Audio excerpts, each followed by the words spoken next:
멀쩡한 의사들의 본격 재능 낭비 프로젝트 나는 의사다 시즌 4 보이는 라디오입니다. 이대 서울병원 건진의학과의 한지민 교수님 어서 오십시오. 네, 안녕하세요. 저는 이대 서울병원에서 건강검진하고 있는 한지민입니다. 오늘은 정말 많은 분들이 나도 이거 앓고 있다고 생각하는 병, 그쵸? 과민성 그쵸. 대장 증후군. 네. 일단 이게 병명이긴 합니까?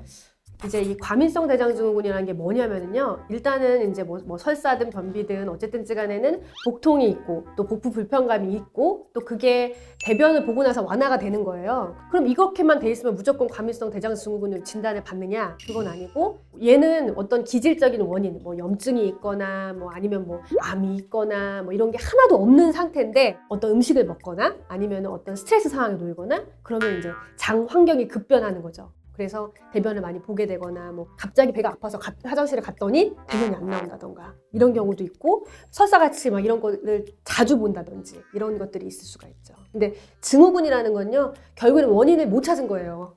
그게 가장 핵심인 거죠. 복통이 있고 불편함이 있는데 자주 있는데 네. 화장실 가서 응가하고 나면은 좀 좋아진다. 네, 이게 제일 중요한 네, 특징이다. 맞아요. 그리고 숫자로는 안 정해져 있어요. 뭐 하루에 몇 번 이상 간다거나 뭐 한 달에 뭐 100번 이상 간다거나. 그렇게는 딱 숫자로 딱 정해져 있지는 않고요. 우리가 한 3개월 동안 지난 3개월 동안 봤을 때 한 달에 한 3번 이상 복부 불편감이나 복통이 있었는데 배변을 하고 나서 완화가 되거나 배변 횟수의 변화라는 게 본인이 느끼기에 있는 경우나 아니면 대변 형태가 뭐 설사, 변비 이게 왔다 갔다 막 한다든지 이런 변화가 있는 경우 중에서 한 2가지 정도 이상이라고 하면 우리가 이제 그렇게 붙여볼 수가 있습니다. 우리가 보통 이제 화장실 가기 전에 신호가 좀 오잖아요. 네. 배가 약간 불편하잖아요. 그걸 갔다 오면 편해지잖아요. 그럼 그러면 모든 사람이 다 이거 아니에요? 그렇죠. 근데 그런 정도 불편감이 아니라 정말 뭐 과민성 대장증후군 옆에 있으시면 알겠지만은 되게 급박하게 배가 통증이 약간 뭐 꼬이듯이 우리가 뭔가 잘못된 것처럼 뭔가 이렇게 되게 갑작스럽게 배가 확 아픕니다. 하루에 한 번꼴로 밖에 화장실에 안 가요. 근데도 과민성 대장증후군일 수 있어요? 근데 하루에 한 번 가면은 본인이 불편하진 않을 것 같아요, 일단. 그런 왜냐하면 경우는 우리가 없을 것 이제 같다. 과민성 대장증후군이 설사형이 있고 변비형이 있고 설사 변비가 막 번갈아 가면서 나오는 그런 형이 있어요. 아니 우리 보통 과민성 대장 그러면은 설사형 아닙니까? 그렇죠. 자주 가서 물게 보는? 아니요, 그렇지 않습니다. 설사 변비형도 있어요. 증상이 여러 가지가 있는데 대부분은 이제 눈에 많이 보이는 건 설사형이죠. 하루 평균 1.5회 보는 사람은 어떻습니까? 어떤 날은 한 번, 어떤 날은 2번. 글쎄, 근데 본인이 불편하지 않으면 1.5회도 과민성 대장이라고 하지는 않을 것 같아요. 제가 먹방 유튜버는 안 봐서 얼마나 보는지는 모르겠는데 진짜 이렇게 먹고 자기 그런 불편감 없이 진짜 많은 양을 3번을 다 그냥 비우면서도 그냥 정상적으로 많이 먹고 많이 싸는 사람. 많이 할 수도 있지 않을까. 그거는 사실 과민성 대장이 아니라 충분히 기능을 하고 이제 복통이나 이런 게 없고 또 그러면 어쨌든 뭐 배변 횟수는 그렇게 중요한 건 아니죠. 하루에 네. 한 번이든 2번이든 그쵸, 그냥 네. 규칙적으로 쭉 가고 본인이 불편하지 않으면 그쵸.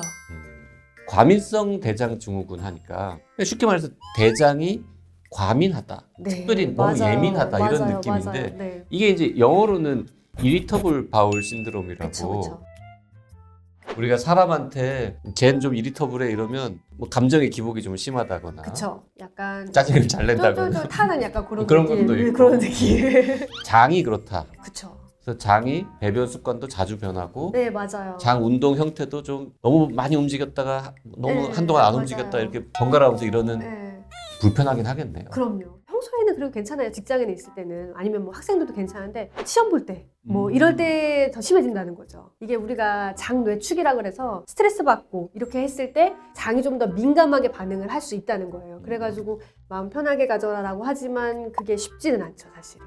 항우울제 같은 거를 조금 드리기도 해요. 오히려 마음을 편하게 먹으면 얘 장도 편해져라. 그런 면에서 옛날에 이제 엄마 손이 약손이라고 엄마가 눕혀놓고 배 쓰다듬어주면 좋아지는 거는 근거가 있는 그쵸. 충분히 그럴 수 있는 그쵸. 거죠. 내 마음이 편해지고 내 머리에 그런 저기가 편해지니까 당연히 장도 편해질 수 있다. 치료가 잘 안 되죠 이거. 그쵸. 이걸 완쾌하는 약을 만들었다 하면은 그 회사에 주식을 당장 사셔야 돼요. 사실 되게 힘들거든요. 뭐 이게 장염이다. 그럼 뭐 항생제 주고 뭐 입원해서 물론 하지만 어쨌든 해결이라는 게 되는데 해결이라는 게 확실하게 안 된다는 느낌을 받죠. 그래도 이 증상 조절을 위해서 보통 병원 오시면 약에 맞춰갖고 증상 조절을 조금 하고 평소에는 본인이 식습관을 조절을 많이 하셔야 돼요. 포털 사이트 같은 데 보시면 포드맵 식단이라는 게 있어요. 발효가 된 당, 뭐 올리고당, 단당류, 뭐 이당류 이런 것들이 장에 자극을 많이 준다는 거예요. 그래서 그런 음식들을 피해라. 사과, 망고, 배, 수박, 살구 이런 데에는 그런 게 많이 들어있다. 그리고 뭐 바나나, 멜론, 뭐 레몬 이런 거에는 좀 덜 들어있으니까 이런 건 조금 낫다. 이런 식으로 거기에 다 정리가 돼 있어요. 가장 의외인 게 뭐가 있냐면요. 뭐 요거트, 요구르트 이런 거 사실 장에 좋을 것 같잖아요. 근데 그게 오히려 내 증상을 더 심하게 할 수도 있는 거예요. 그러니까 유산균을 먹는 사람들 많잖아요. 네, 그쵸. 그럼 장 건강에 좋고 그쵸. 유산균 많이 먹으면 과민성 대장 증후군도 좋아질 거라고 생각하는데 근데 어떤 사람은 오히려 안 좋을 수도 있다는 뜻인가요? 요 요구르트에 유산균만이 문제는 아닌 거죠.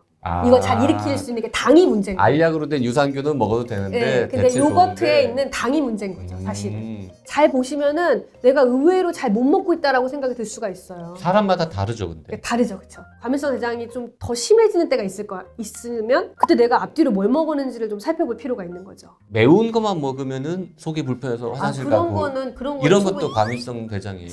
증상이 없다가 매운 거를 먹었을 때 그게 생겼다. 그럼 사실 그냥 매운 거에 유발돼 갖고 장이 그냥 한 번 그런 거지. 고춧가루를 끊었네? 근데 그때부터 좋아졌다. 그럼 사실은 그게 유발할 가능성이 있었던 거죠.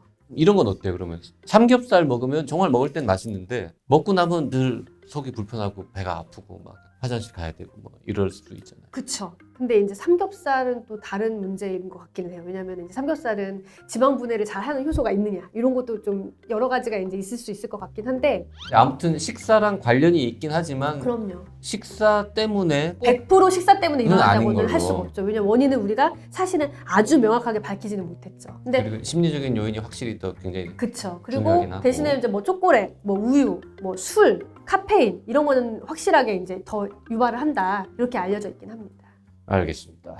과민성 대장 증후군이라고 생각하고 그냥 뭐 할 수 없지 뭐 이러고는 이제 쭉 살고 정 불편하면 약 사서 네, 드시고 맞아요, 뭐 맞아요. 이렇게 살고 있는데 알고 보니 그 병이 아니라 뭐 다른 더 안 좋은 병이거나 이럴 수도 있습니까? 네, 그럴 수도 있어요. 어떤 게 그러니까 있죠? 예를 들면 과민성 대장 증후군 이렇게 생각을 했는데 혈변이 조금 더 나온다던가 우리가 이제 사실 변비도요. 근데 막아서 변비가 생기는 경우도 있잖아요. 대장암이나 이런 게. 근데 변비형 같은 경우에는 나 평소에 원래 이러니까 이렇게 생각했는데 대장암이 생겼을 때 그럴 수도 있고 그러니까 뭐 암의 가족력이 있으신 분은 특히 더 주의를 해야 되고 체중 같은 거 그런 거 잘 봐야 되고 그리고 뭐 빈혈이 생겼다던가 이런 것도 잘 봐야 되고 뭔가 만져지거나 그러면 당연히 그거는 무조건 병원으로 와야 되고요. 결과적으로는 내가 평소에 가지고 있던 증상보다 조금 더 뭔가 다른 증상이 생겼다. 이게 첫 번째 알람 사인이고 그다음에 내가 그리고 뭐 암이나 이런 가족력이 있다. 그런 거는 또 더 주의를 해야 되고 병원을 아예 멀리 하시면 안 돼요. 다이어트를 위한 노력을 전혀 안 했는데 체중이 막 한두 달 사이에 뭐 5kg, 10kg 맞아요, 빠진다. 맞아요. 이거는 그거는 굉장히 정말 위험한 굉장히 사인이니까. 위험한 거죠. 네.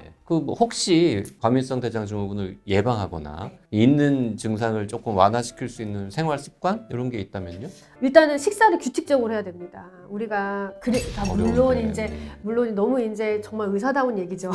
저도 그렇게 못하는데 커피 그리고 뭐 술 이런 거 자극적인 거 다 끊고 매운 음식 뭐 이런 거 좀 덜 먹고 그리고 규칙적인 식사 그리고 충분한 휴식 그 다음에 뭐 수분 섭취도 충분하게 해야 되고 또 웬만하면 편식 없이 잘 드시는데 아까 말씀드린 그런 포드맵 식단은 최대한 배제를 하면서 건강하게 이제 먹는 것 이게 이제 가장 흡연 베스트죠. 말씀 안 하셨어요.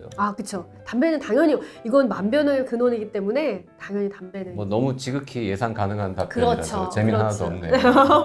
본인도 안 지키고 있는 대부분. 그쵸. 이게 상당히 힘들죠. 힘들어요. 아무튼 오늘은 과민성 대장 증후군에 대해서 이대 서울병원 건진의학과의 한지민 교수님께 들어봤습니다. 고맙습니다. 네.